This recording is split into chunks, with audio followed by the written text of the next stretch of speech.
Greetings, boys and ghouls.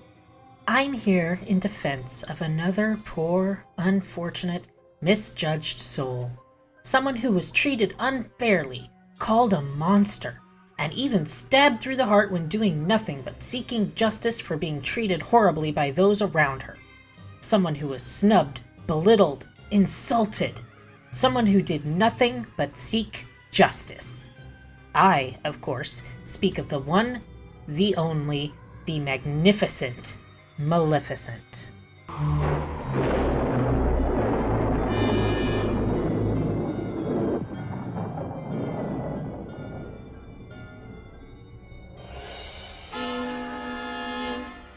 Now, I know it's easy to point fingers at someone who openly declares themselves the mistress of all evil and turns into a dragon and keeps odd little scurrying goblins and such as minions, but truly, can anyone say she's all that bad? Anyone? Anyone at all? I didn't think so. The charges laid so unfairly against her are as follows: crashing a party, cursing a baby to die or attempted premeditated murder, child endangerment, kidnapping the prince, turning into a dragon and then trying to kill the prince or attempted murder, and unauthorized extreme gardening.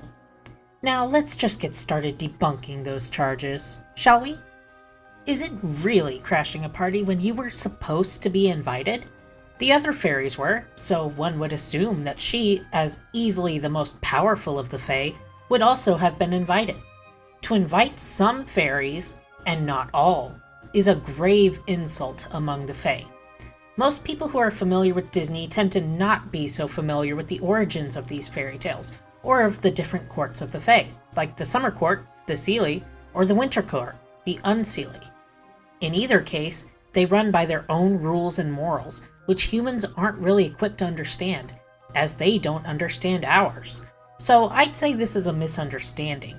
If the other fairies were supposed to be there, obviously, she was supposed to as well, and probably assumed it was a whoopsie that she wasn't there. It wasn't until Merryweather insulted her outright that she realized she hadn't been invited on purpose.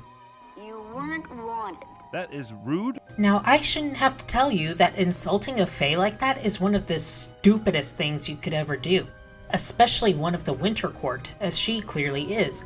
Insulting any Fae is monumentally idiotic, but the ones of the Winter Court tend to be a little more vicious in taking their revenge, though the Spring Court certainly aren't gentle when taking vengeance. Imagine if there was a party where you work, and literally all your co-workers were invited, but you weren't. And when you arrived, assuming you were supposed to be there, everyone gave you the stank eye and you were told to leave. Humiliating, right? By inviting the fairies of the Spring Court and not her, the only known representative of the Winter Court, the royal family basically threw down the gauntlet. I know humans don't operate on or understand Fae rules, but this is the kind of insult that starts wars. This isn't an oops, they spelled the name wrong on the birthday cake kind of mistake.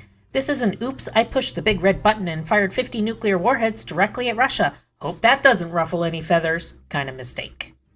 It would be enough of an insult to not have invited her for her to be justified in taking revenge. But she generously gave them an opportunity to mend the situation, to apologize and insist it was a mistake, to welcome her as an honored guest. And just think of what she could have given Aurora as a gift. Something incredible, no doubt. Maybe something like the ability to turn into a dragon herself if somebody should threaten her rule. That'd be awesome! Or to summon thorny vines to her will, or turn enemies to stone, or anything. Beauty? Psh, she basically grows up looking like her mom anyway. She would have been a looker anyhow. Song? Who needs it? If she's not a great singer, well, she's a princess. She can just hire somebody else to do the singing for her. It's not like she's going to be making a career on the stage or something. We don't know what Merryweather's original gift was going to be, but I bet it sure wasn't turning into a dragon. But no, though she generously gave them the chance to ask for forgiveness and smooth things over, as they should have, they threw that back in her face and insulted her even further. Is it any wonder she decided revenge was the only choice now? After two such awful insults, one of them being direct to her face from another fairy of the opposite court? Now, you could argue that cursing the innocent baby to die was truly an evil thing to do, but was she truly going to die? 16 years is a long, long time. Possibly long enough that she or her parents could find a way to make up for the insults to Maleficent and get her to reverse the curse. Something to soften the blow. Maybe throwing a party honoring her. Maybe doing something to show that she is important, appreciated, and has a place in the kingdom. Maybe punishing Merryweather for her outburst. Who knows? It's a long time.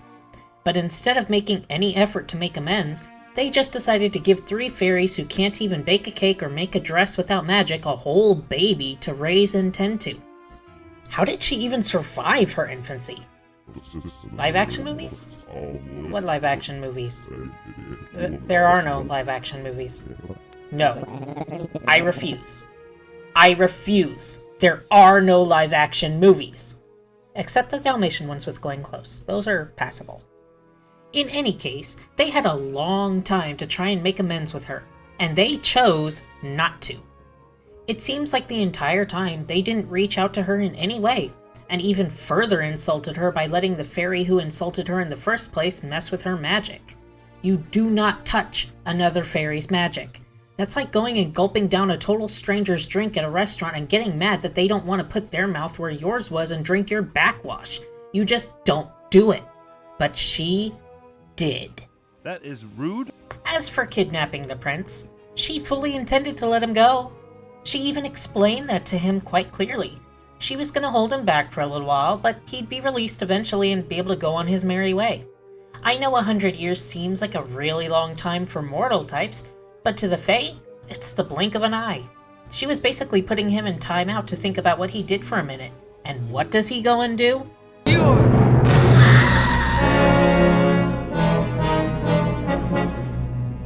That's right, he murders her for putting him in time out. Sure, she turned into a dragon and threatened him with, what did she say? And all the powers of hell!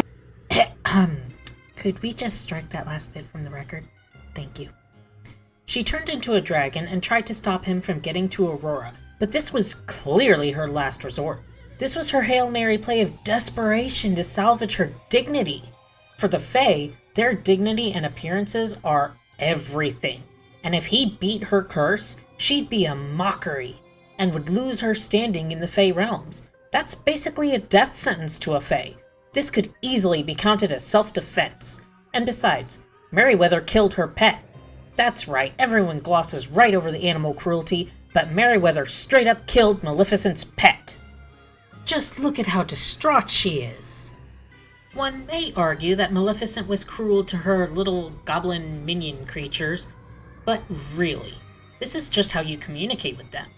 Besides, consider this. She's given them jobs and a place to live. Do you think these little guys would be given jobs at the castle? Scrubbing floors, washing dishes, or acting as butlers? Of course not, because the royal family discriminates based on appearance. Leaving Maleficent out just because she has big horns and green skin? That's racist! So you know that this poor woman is probably the only person giving these creatures any sort of opportunity. As for the giant thorn bushes she grew all around the castle, I mean, have you ever grown roses or blackberries or any plant that boasts thorns? While some varieties of roses will wither and die at the slightest change in soil pH, the tough ones tend to grow out of control in no time at all. And anyone who lives around wild blackberries can tell you stories about them and probably show you scars from their encounters. It's not her fault that the free garden she tried to give them grew out of control. Aurora's whole thing is roses, even her name being Briar Rose. She probably just wanted to grow some rose bushes around the castle as sort of a peace offering. An olive branch, if you will. And it got a little out of hand. What gardener can't say they haven't had a plant get legs and take off wild? I mean, just talk to anyone who has ever made the mistake of putting mint in the ground. All in all, this poor woman was the victim of misunderstandings and misjudgment. She merely wanted to teach them a lesson about respect, and there was clearly some miscommunication between them, which is easy to happen between Fae and humans as the laws are completely different for each. Is anyone really surprised that things went a little crazy? I'm not, and I don't think she should be blamed for a situation that was clearly not her fault, with the inciting incident being squarely at the feet of Merryweather and Aurora's parents.